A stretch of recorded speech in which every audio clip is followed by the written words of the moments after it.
Hey, everybody, and welcome back to Oracle of Delphi. It is Lady D, and here beside me is a face you haven't seen in a while, since I think last year. It's been so long, and you used to know her as Azria, but now she's gone back to her birth name, Annette, which I said I love because I grew up in a big Italian family, and there's like 10 Annettes. So I said, that fits perfectly. You're just like one of my long lost cousins, Annette, but my favorite Annette. So welcome back to the show, Annette. And you've come back as Annette. So Annette, do you want to tell us what's that about? What's in the name change and what shifted you to go from Azria back to your birth name, Annette?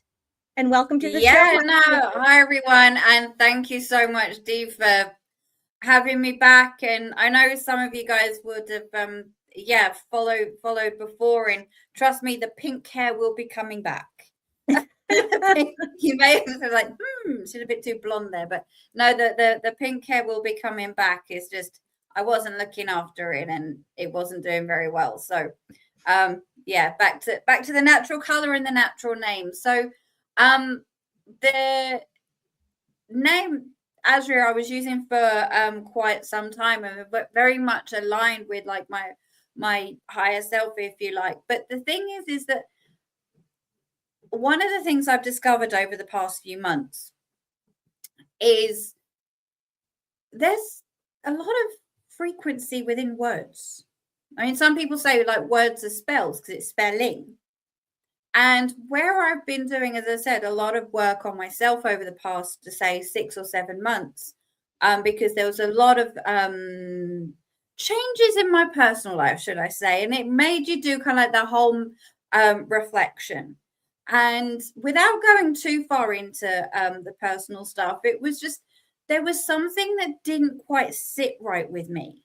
And even if you look at, say, like soul planning, even if you look at like numerology and things like that, there were things wasn't lining up.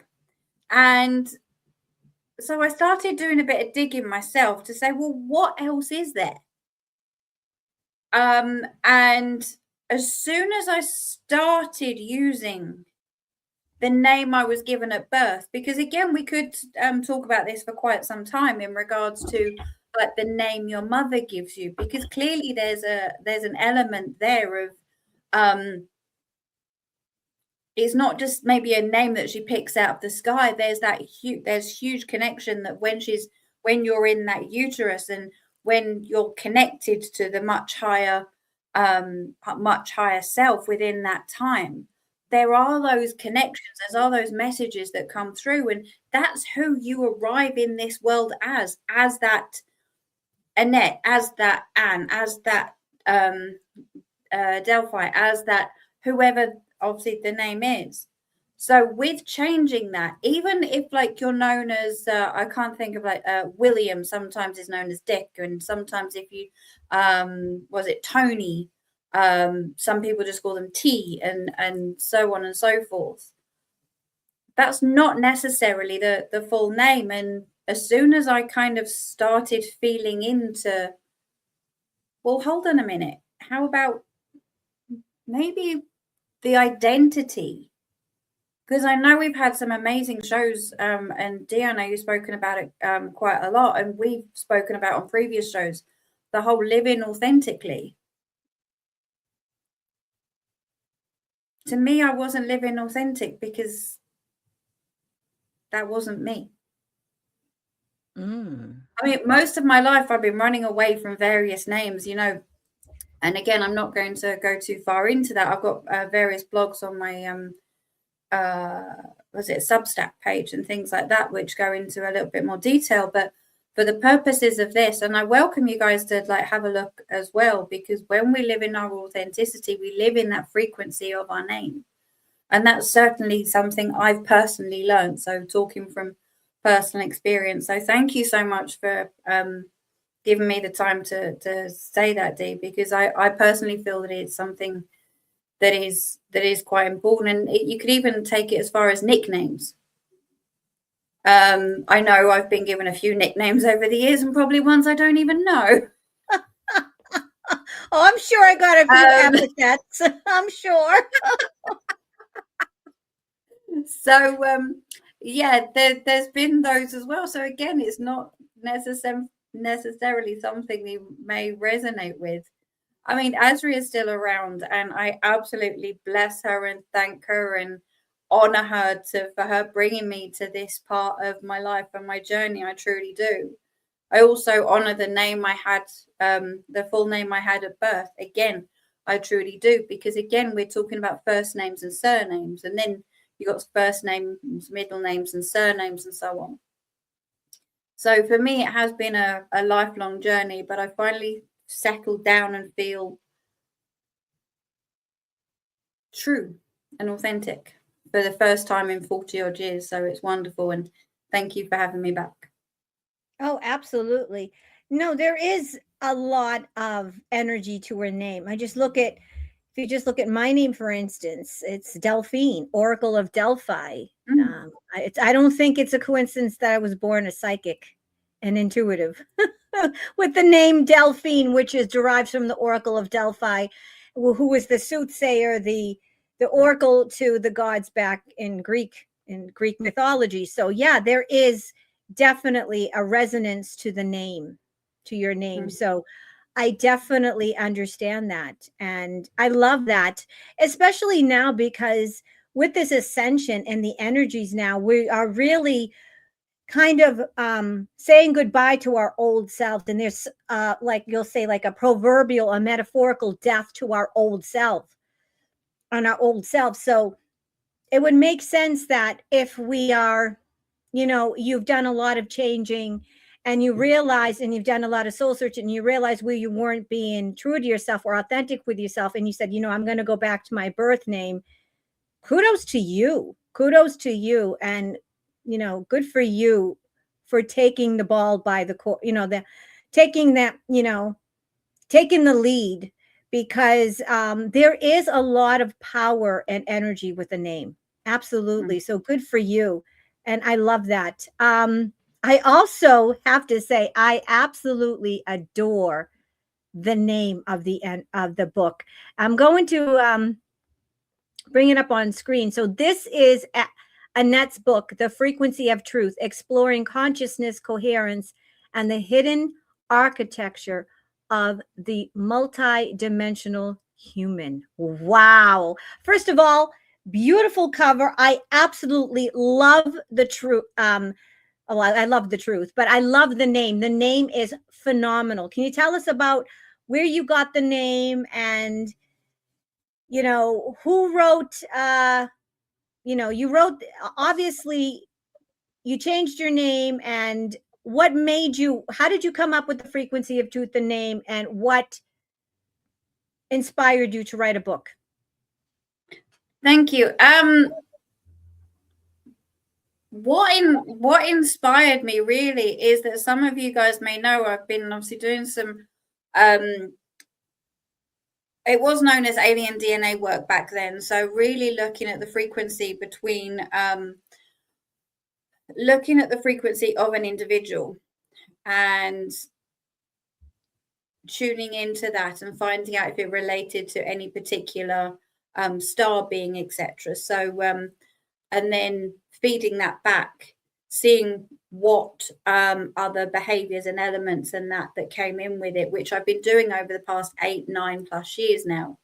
But the one question that kept on coming back to me is how. My neurodivergent brain was going off, going, this is really great, because ever since I can remember, and apologies if you guys have heard this a little bit before, but just to kind of go back and give a bit of a history lesson, is that I'm one of those people, and I'm not saying I'm special, I'm not saying I'm different or anything like that, because there are so many amazing individuals who also do this as well. Is that ever since a child, I could sense things and know things and pattern recognition. And as I said, I was talking to my great-grandfather when I was 10. He died when my mom was 10. And just walk into a room and know what was going on, and so that level of sensitivity I've always had, and it's been fucking hard. sometimes in this world, growing up and knowing things that never really had a language. And it's only over the past few years where more people have been sort of talking about it and coming out with it, and especially around sort of epigenetics and quantum physics and things like that as well. And so really one of the reasons I kind of started, it wasn't starting off with writing a book, it was just writing it down so that I could start understanding about what I was doing, how I was doing it. Maybe again, I'm dyslexic. I don't actually read too much, believe it or not. So trust me, this has been the biggest challenge of my life, of trying to actually not only write, but then read it over. So that's why it's taken quite a while. But then having a look at all these different areas, and some of like the sorry, I can never say that word, but some like the scientists who their thoughts and research has been sort of poo-pooed for a very long time is now actually coming out and going, yeah, I think he was right. So it wasn't necessarily, the writing wasn't initially to put it into a book form. It was for my own personal kind of, what the heck am I doing? How am I going to put language to this? So when we were talking about dowsing and the unifier, when we were talking about connecting into the unified field, so I would then send my energy up, connecting to that individual. And then, as I said, it was a triangulated approach. But I was like, okay, but where am I going into? I talk about DNA because with the intelligences that I work with, that was the language they were giving me, but I couldn't connect what they were telling me to this human.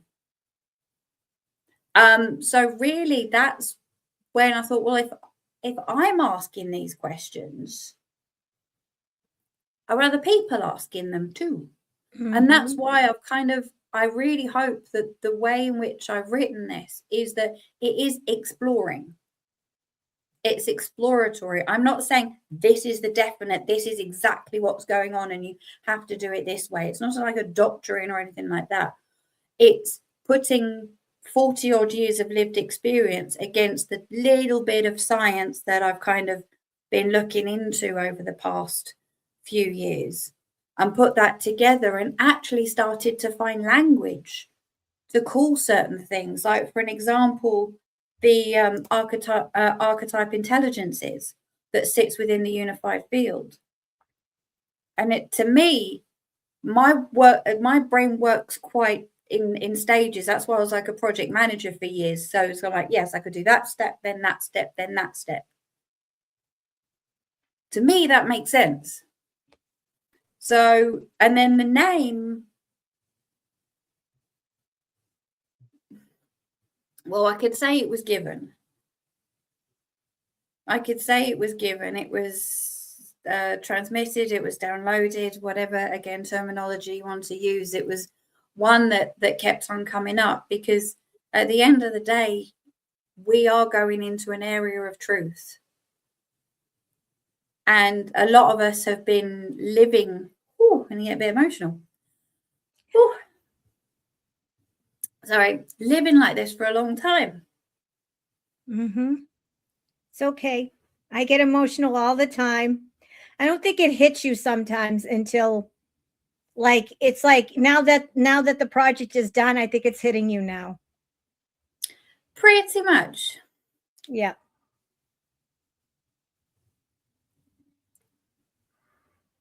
It has been a labor. It's been a labor of love, but so challenging sometimes.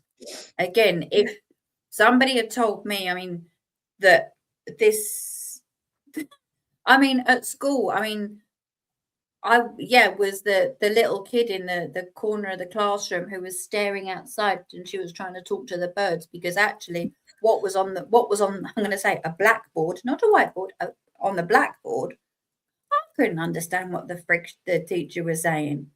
Yeah, and now X it was amount bullshit of years later. Yeah, exactly. So, and I really feel that, the frequency of truth is because so many of us have always felt it. And this is me just going, well, this is my 2 pennies worth. This is what I believe is how we're now working, how we're now linking in with those intelligences. This is how potentially we can move forward. So even if one chapter, one sentence, one paragraph plants a seed, or maybe one paragraph or sentence, kind of somebody then goes, that finally makes sense. Because I had so many of those moments when I was writing. Because I said, I had notes going back years that I kind of just brought together and put into here. But it was only when I started bringing them together, I thought, by Jove, she's got it. That makes sense. That's why I feel like this. That's why it's always from the heart. Because everyone says, oh, about the pineal gland, which is fantastic. But anyway, I won't go too much into that now. But and like when we were talking before about like the junk DNA, for an example, there's some incredible research out there. And I'm not saying I'm any form of scientist or anything like that. Far from it. I mean, there's a glossary that's about 80 pages towards the back of the book. And that was my own personal glossary because I had to keep on checking what some of the words actually meant. But then it was kind of like, yeah, actually, if we're talking around a fractal antenna, that's how we connect. Okay, so if we connect that way, because again, a lot of us knew, it's like we didn't know how to turn it off, but you don't turn it off. So yeah, no, thank you for that. It's been a journey. I just absolutely, I just love the title. I mean, truth is a frequency, you know, it's just, I just love it. And it's perfect because we are in the age of truth with all the exposures and disclosures that's coming out, you know, especially in the US and all, you know, with our politics and the Epstein files and everything, and just the disclosures with Hollywood and the music industry with Diddy. And so it's so apropos that it's coming out now. The title's phenomenal. Now, this book talks about DNA as a living antenna rather than a fixed instruction manual. So can you explain that and what it means for our understanding of sensitivity? Yeah, so from what I understand, and as I said, this will be like just a really, really quick flyby answer, because I said the rest of it's in the book. But Dee does a much better sales pitch than I do, but the rest is in the book. But from what I understand is that the DNA works as a fractal antenna. Now there's fractals in the natural world everywhere. So for example, if we take a tree, you get the roots, then you get the main trunk, then that goes off into branches, and then that goes off into twigs. It is reported that our DNA can and does work in a similar way. So, or is structured in a similar way. If you look at it, that's a really fine detail. And one of the things that epigenetics is saying is that we are pulling down information that there is just so much information out there that we are starting to pull down that we don't even know we're doing. But the thing is that the time that we're in now, as Dee was just saying, we're now finding out how we're doing it, why we're doing it. Because it's now at the time where we, not necessarily we need to, but it's about time we did. Because us as a human being, we are multidimensional. There is so much this body is actually doing that we don't even consciously know about. The difference with this is that we're starting to now actually recognize, oh, hold on a minute. Okay, so that is how I do it. So with the DNA, if you see it kind of as a radio, so that fractal antenna, I should actually get like little pictures, and I might be able to explain it a bit better. But you've got this fractal antenna. So see it like a tree. Okay, within your body. And so that is like a radio. Okay, it's picking up information, it's pulling information down, picking it up, putting it down all the time. Okay, but then if we look at the observer effect, if we're now putting our conscious awareness to what is actually going in between, we can actually go, oh, that's that information going back and forth to this unified field that is all around us. And if you see, the unified field is like a huge, incredible library, and everything that happens or has happened within the galaxies, within the universe, the fact that I was just having a cup of tea, that information is now out there, simplified level. So why? So those of us who have been sensitive, we've been picking up on that and have been aware of him picking up on that for a very, very long time. So why don't we actually start using it to our advantage? Why don't we then start tuning in our radio, see what information is out there that is connected to that tree, to that fractal antenna within us, and start pulling that down and using it and being aware of it. Because again, we can then go into like the collective consciousness as well, to say, okay, well, what's in the collective consciousness? What in there that can I start using? Or in another way, when more of us are starting to wake up, for an example, and actually aware of all of this going on, if there's masses and masses of us doing that, don't you think that will change the collective consciousness as well? So more radios being switched on. Everyone says, oh, my light is now shining. Maybe, yes, your light is shining, but is your radio turned on? Are you? And within that, it's not necessarily the case of spending hours meditating or stuff like that. Sometimes it is just the case of, what's the nervous system doing? The nervous system is part of that radio tuning. What is the body doing? Am I in fight or flight mode? So there's different ways in which we can start tuning in that antenna. And again, this all comes from personal lived experience. I mean, for a lot of my life, I went through really shit trauma and manipulation and all that fun stuff. But at the same time, I was feeling and picking up everything. And that's why sometimes you just want to go, I want to press the stop button on this. I really want to press the stop button because I'm picking up on everything and I don't know how to stop it. But now, with the nervous system being in a more aligned state, or the radio not actually picking up on all of this noise going on, I can then go, right, I want to listen to Capital FM. I want to listen to Radio 1. I want to listen to Radio 2. Gotcha. Does that make sense? Oh, absolutely. Makes perfect sense. Yep. Absolutely.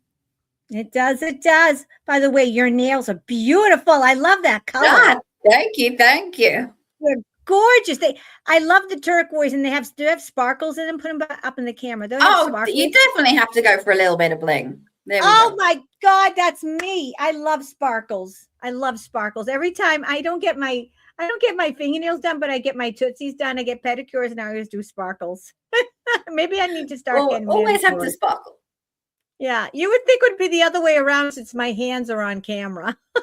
Who knows?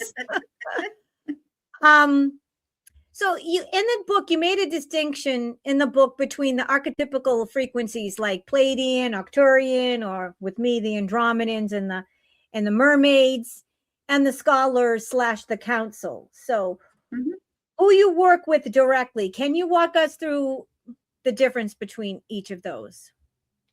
So, as some of you may or may not have known, the work that I was doing before was very much the case of identifying your star lineage, what race of beings that you're actually connected with. This work goes that little bit further. So yes, there are those races of beings, 100%. You've got, as Dee was just saying, the Arcturians, the Palladians, the Venusians. I mean, the main 24 that have been in and around this planet for a long time. But then obviously there's more that we're starting to not only discover, but starting to make themselves known. The scholars or the council, I said the name has changed. Again, what we were saying about names earlier has changed over the years. So they're a collective consciousness, if you like. So you could then see them as the individual beings themselves, or the way that I'm starting to pick them up is as a collective consciousness again. But, and let me just take a step back before I go down a slight rabbit hole here, is within this work now is, as I was saying before, that huge library that's out there that holds all the different, as I said, archetypal intelligences, which is patterns. It's the different patterns of consciousness. So within the different patterns of consciousness are the basically see each of the different patterns as a different frequency. And that is what I've been picking up on. But my understanding, say 2 years ago, was that I believed it was the actual race of being, where actually now we've evolved even more. My understanding has evolved even further, is to say, yes, those beings are out there, but what we're actually tuning into, you know, with that fractal antenna that I was talking about earlier, we're actually tuning into and picking up on those archetypal frequencies that are in the unified field. And we're starting to use them.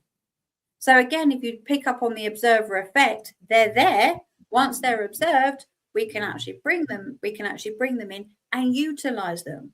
So that's why I'm saying within the multidimensional human, we have actually access, I truly believe, based on all the other science that is in the book, is we can actually start utilizing. So for an example, if I said to you within one of our sessions that, yes, your main dominant frequency is, say, feline, you could then pick up, if that aligns with you, and a lot of the clients and people that I see, they get that confirmation of alignment with their reaction once that information is shared. Sometimes it could be through tears, sometimes it's through laughter, sometimes they might go away, and about a day or so later I'll get a call going, Annette, you were right, that really feels great for me, thank you. But it's saying that, you know what, your DNA or your has basically gone out there and gone, right, that's what I need right now. Those experiences, that energy, that frequency, those abilities, and it's picked it up, it's brought it in, and you're using it. That's your dominant frequency. You then might have 2 or 3 others. So again, for people who have known my work from the beginning, say 2 or 3 years ago, that element hasn't changed. There's still the dominant and the level 1, level 2, absolutely. But the difference now is, what I'm not necessarily saying this is who you are. I'm not saying you are an Arcturian, you are part Arcturian, part Palladian, part Syrian. What I'm saying is that there are those frequencies that you are picking up on and you are utilizing. And if you want to, you can actually start directly picking up on those and using them, because at the end of the day, it's not about living up there. It's learning, or not learning, sorry, that's the wrong word. It's utilizing those frequencies, that information, because it's information that we're pulling down on this planet now in order to help with the awakening, to support each other, to learn to live more in our hearts rather than in this controlled matrix, if you like.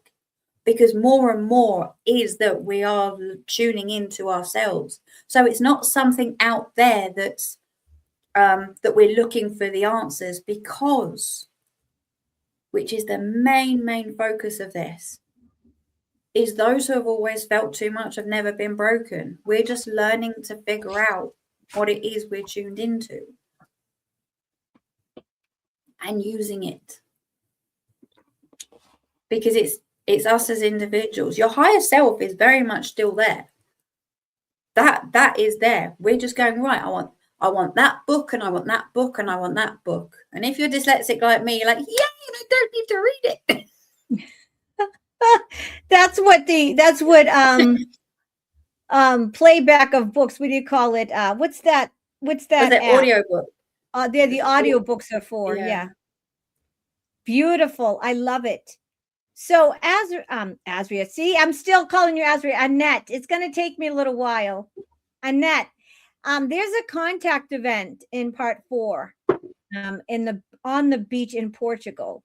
So can you walk us through what happened there? This is very interesting to me. Oh, that was the most. Now this is where I might get tearful. Just the most amazing time. And it was, do you ever get those times when, and I know Dee, you had one a few months ago where you had like all the ships and that in the back garden where you don't expect anything. Yep. I went on to it was a birthday a few years ago, and I went to Portugal, and it was on a goddess retreat. There was only like 5 or 6 of us. It was beautiful. But of course, it was my birthday right in the middle, and they asked me, what would you like to do if there's anything in particular? And I said, the only thing I'd really like to do is take a walk on the beach at night. That's it. We'll do whatever we're doing during the day, the meditations and all that wonderful, wonderful stuff. And to try and cut a very long story short, is we went for a walk down the beach, the same beach we've been doing our meditations on and everything like that. And everyone went for a little bit of a walk, and I went for a paddle. So put my up to my knees in the sea and just looked up, and it wasn't quite a full moon, but said the moon was there and it was nice and bright. And I looked up, and I'm kidding you not, it was as if somebody had pushed pause on the world. There was a road quite far back that you could still just about hear the cars. Couldn't hear them. The waves of the sea, couldn't hear it. The people that were walking quite a fair distance, as though they were like frozen. This could have been seconds, and then all of a sudden, on top of the moon, it was like the moon was wearing a hat. It was a long craft. It was a craft, and it had like a little hat. Again, the moon had a hat on, and then the craft had a hat on. Sorry, my simplistic brain is the only way I know how to describe it. Anything but real. I was, because the moon had turned yellow.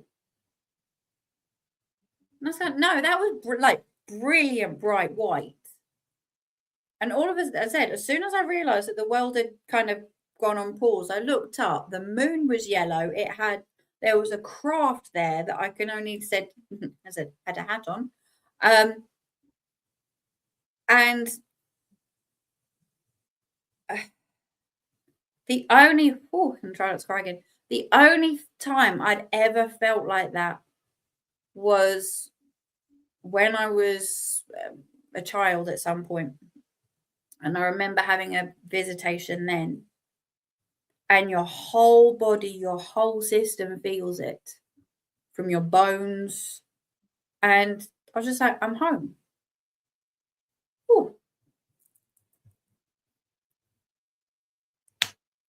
And then the world started.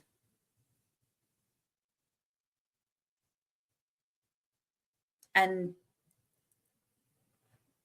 so to me, it was that moment of recognition. No, not recognition. It was alignment. It was, there was so many different words. I don't even know where my brain is going with that. But through the life that I'd had, it was like, right, this is real. This is what we're here to do. Frequency is real. Energy is real. Those beings are definitely real. And one of the most extraordinary things is a couple of the girls were taking photographs and they got me in one or two of them. But there's no actual evidence of it. Someone's like, oh, did you take videos? And I was like, you imagine the world freaking stopping for a second. Trust me, I didn't have my phone anywhere near me. It was just that one time where it's like, I really want my phone. But Yeah, it was but like, no, it was just me in that place at that time. And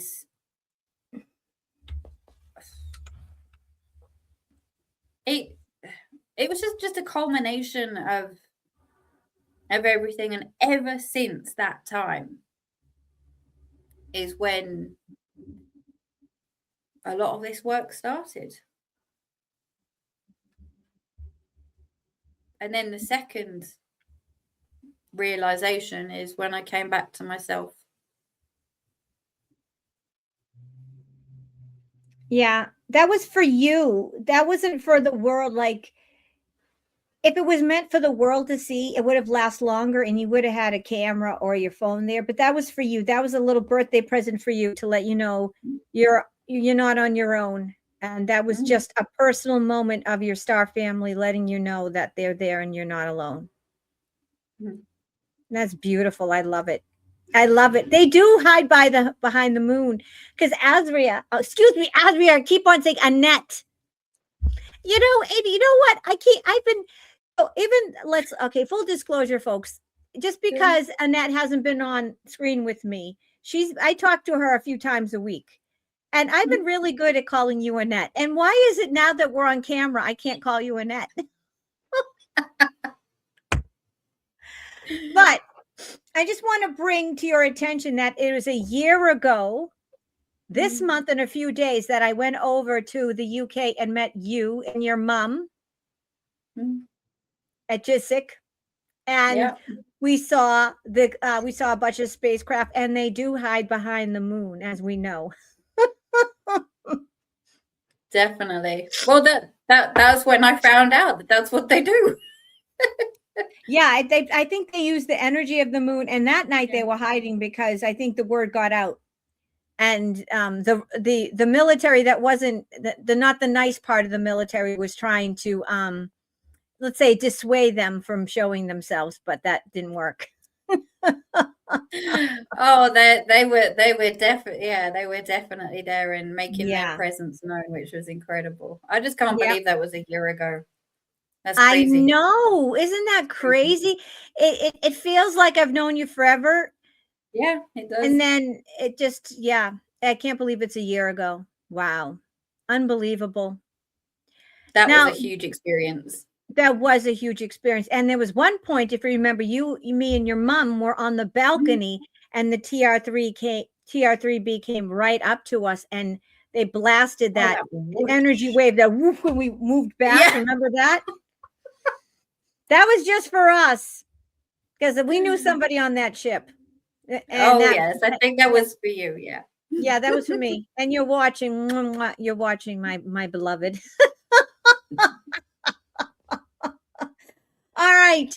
The book is really a framework as much as a memoir, wouldn't you say? And what do you most want someone to walk away understanding, especially someone like me and you and all of us, I will say, the black sheep misfits of the world. Like, we've never really fit in and we've always felt different. So for someone like that, what what is it that what's different about it, and what do you think can be taken away from it, you know?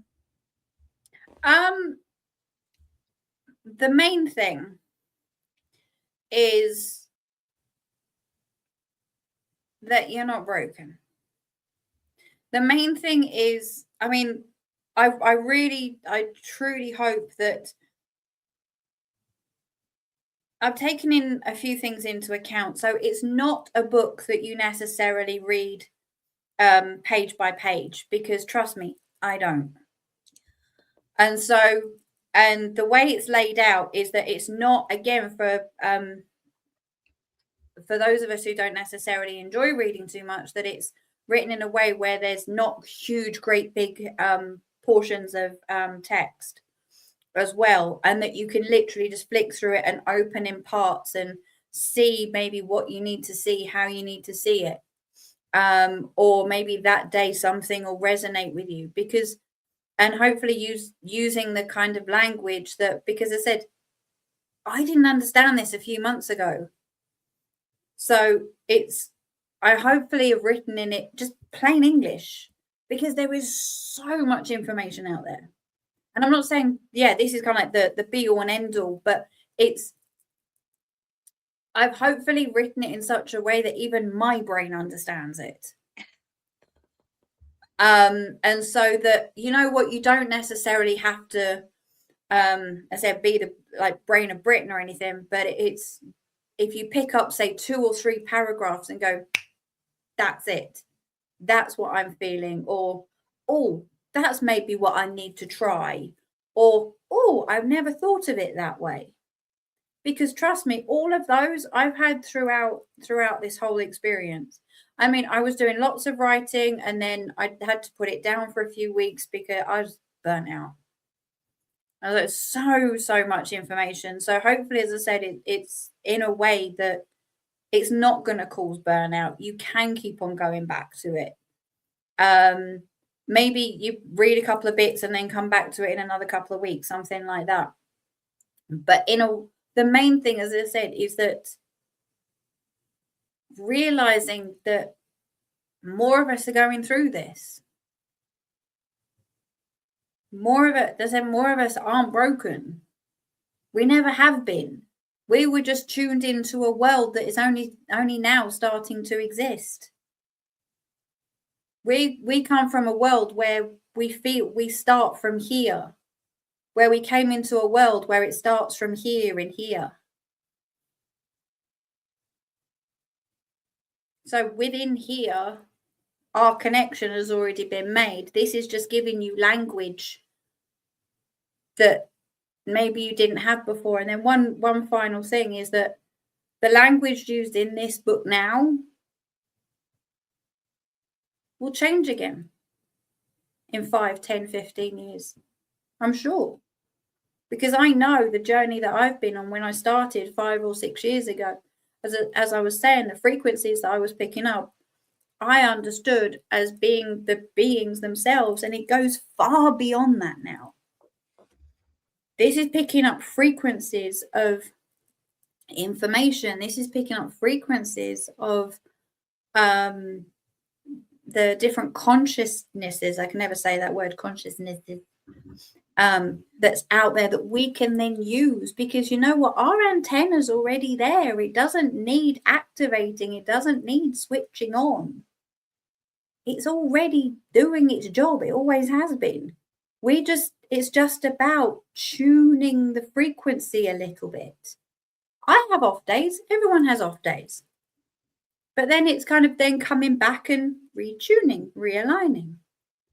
But yeah, there are also the times when we do get, and a few people have asked me this, the DNA activations, 110%. But that goes back to the observer effect.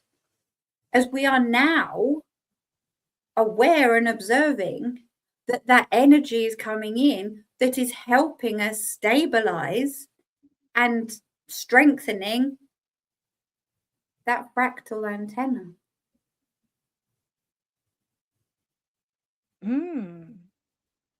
Love it. Love it. Azria. Oh, Annette. What is with me today? I've been so good at calling you Annette. See, You've and been amazing. I've been Okay. It's amazing, fine. and I get on camera and I'm blowing it. So I apologize.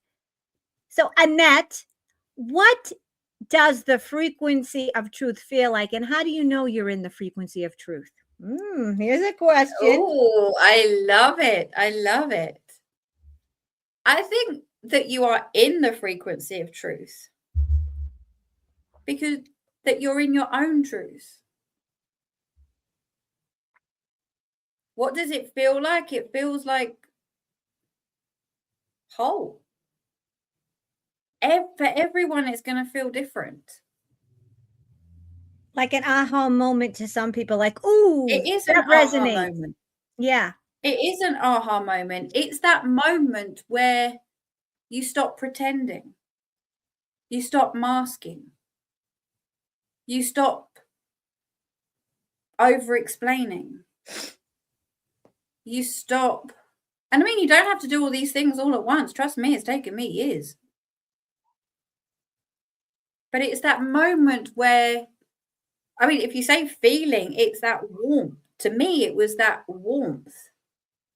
It was that heart finally kind of moving the way that it was. But I think also it's,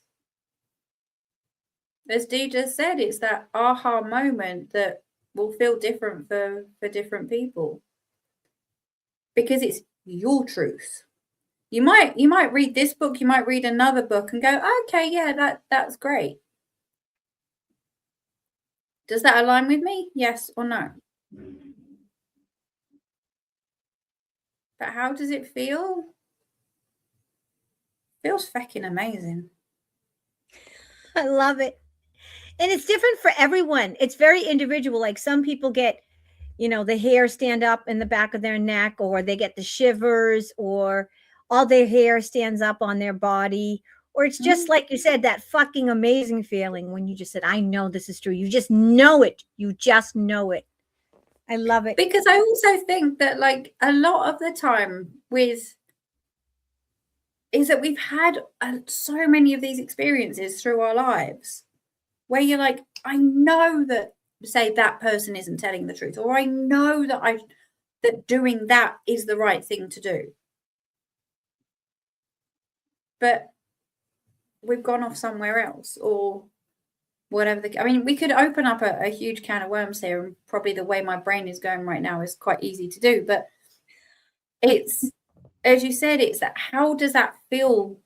How does that feel for you as the individual? Because I think the frequency of truth is certainly, I mean, we were talking about authenticity. That kind of comes under the banner of frequency of truth. Because authenticity also has its own frequency that kind of feeds into that truth, doesn't it? Absolutely. Yes. It's very similar frequency. It's a high vibrational frequency, that's for sure. Mm. Yep. Very similar frequencies, both high vibrational. Yep. Mm. I love it, Annette. I love it. So we're almost at the hour mark. So, Annette, what's next, and where can people find you and the book? Wonderful. Thank you so much. Well, it's at elarionresonance.com is the website where all of the services, the book, all my blogs and all that fun stuff. So I write about this type of stuff at least once a week, which I'm absolutely enjoying because there's lots of information from that unified field that's coming down, that's going down on paper and being shared. So that, and this is just the editor's copy, but the book is out on Friday the 8th of May, so this Friday. So I'm so ecstatic that I could talk about it and launch it with yourself. It really has meant the world, so thank you. But it's Annette Beckham official at gmail.com if you want to email me if you want a session, or just to come and chat to find out a little bit more. So find out what frequencies you're tuned into, which would be fantastic. But no, the book is out this Friday. The 8th is going to be on Amazon, but there'll be links on ElarionResonance.com as well. And yeah, I look forward to what the next week will bring. But no, please do comment, share, and all that fun stuff, and enjoy it if you purchase it. I love it. I'll also, once it's available, I'll put a link out on Friday. But I think it's going to be fantastic. I'm not a big reader, but when it's stuff that I love and I'm interested in, I will read it. And there's all kinds of things too. I think, are you going to make it available on, what do you call it, Audible, so people can listen to it? That's the next thing to do as well. I need to figure, this is a whole new world to me, folks. So getting as far as Amazon KDP with ISBN numbers and all that fun stuff is been huge. But it's kind of like the information's there. So but yeah, I hope it's going to be available on Audible. I'm going to start reading some of my blogs out on my page as well, because again, I appreciate people don't necessarily read, but yeah, as I said, it's laid out in a way that's hopefully more of an easy read. So it'll be on my website, it's on Amazon, there'll be another couple of platforms, but they're the main ones, and then Audible as soon as I figure out how I do that. So if anyone can tell me, that'll be fantastic. I think you can do it. It's been a while. I haven't published a book in like 20 some odd years. I think it's part of Amazon. I think you can do it on Amazon. There's an Audible part of it, but there's also an app now. There's all kinds of apps where you can download, and you actually just take a picture of the book or something, and then it reads the book to you. There's apps that can do that. So it's just amazing now. Technology is just amazing. Oh, I need to go and check that out. Thank you. Yeah, I don't know exactly which app. I just saw an advertisement about that, so I thought that was interesting. So The Frequency of Truth. Love the title. It's going to be out on Friday on Amazon. I'll put a post out. Before we go, as I said before, just because you have not seen Miss Annette on my channel doesn't mean I haven't been talking to her. We talk a couple of times a week. It's just that she's been very busy, obviously, writing her book and doing other things. All of her information, her social links, and how to get in touch with her will be in the description of the show. Just a quick announcement before we end this video. I had a bunch of specials. My May personal forecast reading via email, I put those out on Friday, 15 of them, and they're sold out. I'm going to be a busy beaver this week.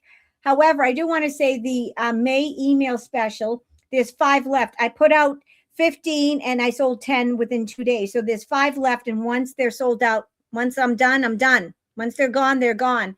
And this is, you get to ask one question and you get a general reading via email. Of course, please make your question brief and to the point, and you get a general reading via email. As with all my email readings, you get an audio file and a text file via email within 4 business days. If you're interested in that, that will be in the link of the description of the show. As of all of Annette's contact information and her website and all that. Well, it's so good to share the screen with you again. Let's make this more let's do this more often than not.